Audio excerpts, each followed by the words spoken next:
Good morning, class. I am Marissa Guzman, your teacher.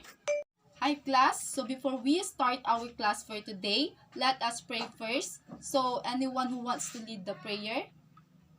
Yes, you may lead the prayer. In the name of the Father, and of the Son, and of the Holy Spirit. Amen. Dear Lord and Father of all, thank you for today. Thank you for ways in which you provide for us all. For your protection and love, we thank you. Help us to focus our hearts and minds now on what we are about to learn. Inspire us by your Holy Spirit as we listen and write. Guide us by your eternal light as we discover more about the world around us. We ask all this in the name of Jesus. Amen. So good morning, class.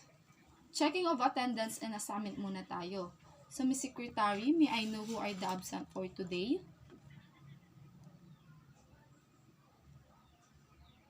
Okay, thank you, Miss Secretary. Before we move on our next topic, I will check your assignment first. So who will answer the number 1? Yes. Very good. Number 2? Yes. Very good. Number 3? Yes. Very good.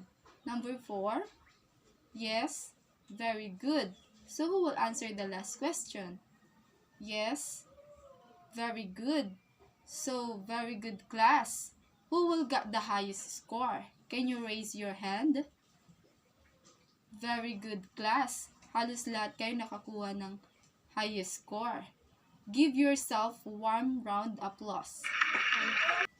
Okay, class, before we proceed to our lesson, let's have a recap from what we have discussed last meeting. So, anyone, ano ang tinalakay natin last meeting? Yes, Jenny? Very good. So, what have you learned? Our previous topic about electricity. Yes? Very good. So, class, may papakita akong mga bagay. Ito ay tatalakayin ngayon.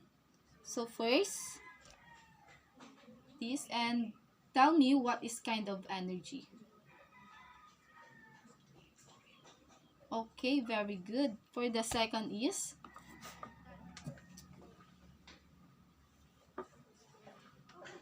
very good. For the third is,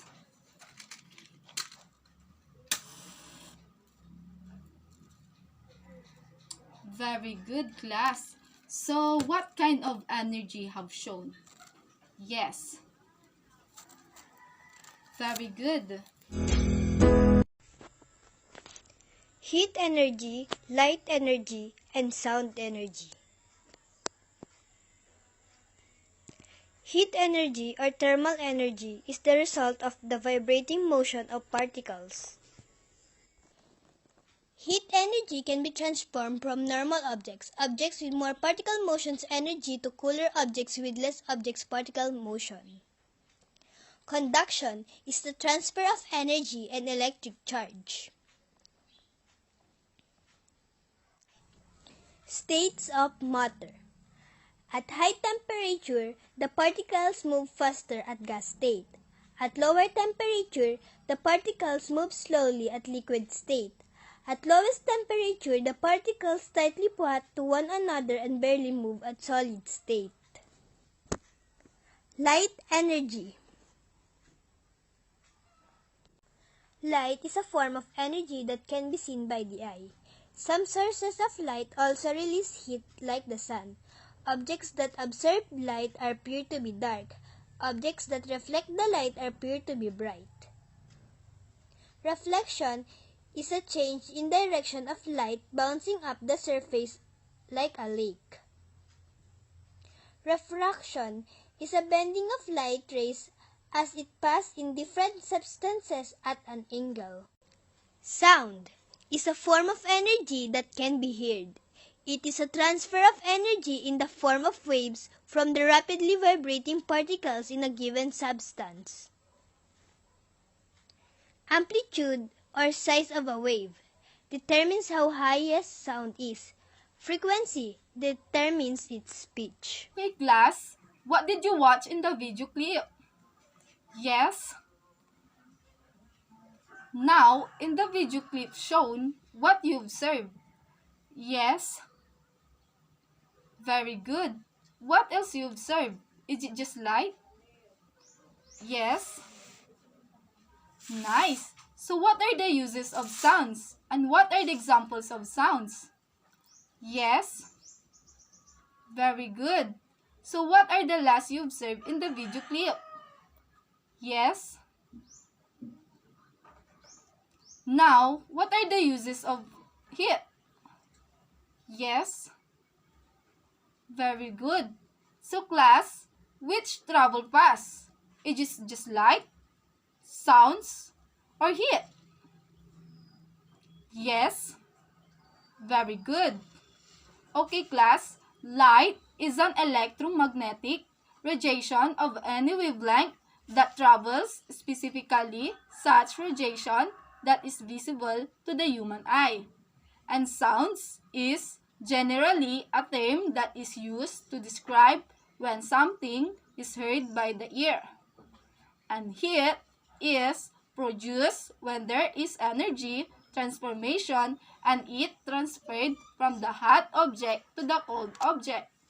Do you understand, class, what is light, sounds, and heat? Now, I will group you into 3 groups. Now, as you can see, we have a 3 station here. The first station contain black box with a hole and a flashlight. And the second station contain a speaker inside the box. And the third station has 2 stones, and each group will do and observe what will happen.